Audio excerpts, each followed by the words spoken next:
Recording studio Gopalganj. DJ Prince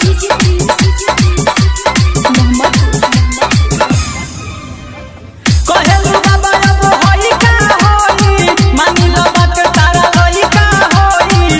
कहेलू बाबा अब होई का होई मानी लो बात तारा होई का होई। लेके तू मल जड़ी कुल्ही पे ए बुची एगो टोटरम काला ए बुची एगो टोटरम काला हाथ फेरना तनी गुली पे।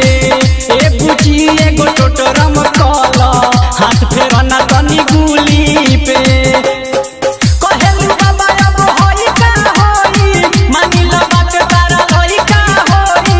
कहेलू बाबा अब होई का होई मानी लो बात तारा होई का होई। लेके तू मल जड़ी कुल्ही पे ए बुची एगो टोटरम काला ए बुची एगो टोटरम काला हाथ फेरना तनी गुली पे।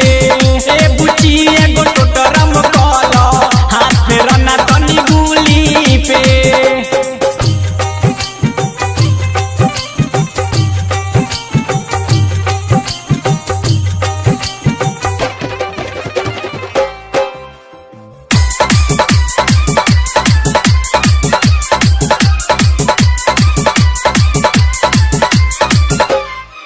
तनी फूलवा चढ़ावो छक पानी के गिरावो।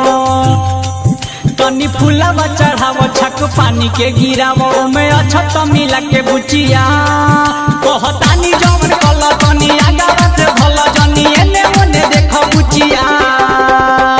उठे ना रे हम दरदिया तनी को छापे ना पड़ी हरदिया तनी को। उठे ना रे हम दरदिया तनी को छापे ना पड़ी हरदिया तनी को।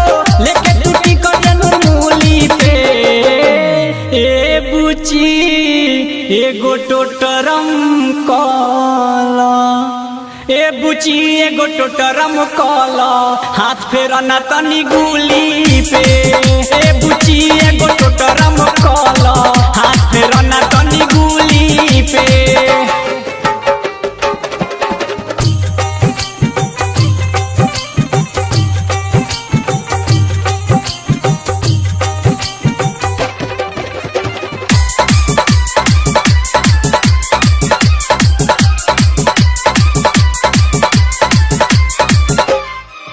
तनी घुंघटा हटावो बात बाटे का बतावो।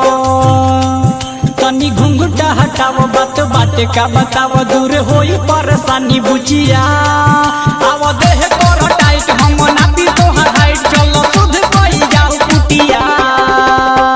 राइटर हरे राम सोनू भी आई है एसपी संदीप हाथ घंटी बजाई है। राइटर हरे राम विकास भी आई है एसपी संदीप हाथ घंटी बजाई है। आज ये बरहम बाबा खुली के ए बुची एगो टोटरम काला ए बुची एगो टोटरम काला हाथ फेरना तनी गुली पे। ए बुची एगो टोटरम काला हाथ फेरना तनी गुली पे। अरे ये बात तनी जल्दी करो ध्यान को बैठ के टाइम हो गइल बा।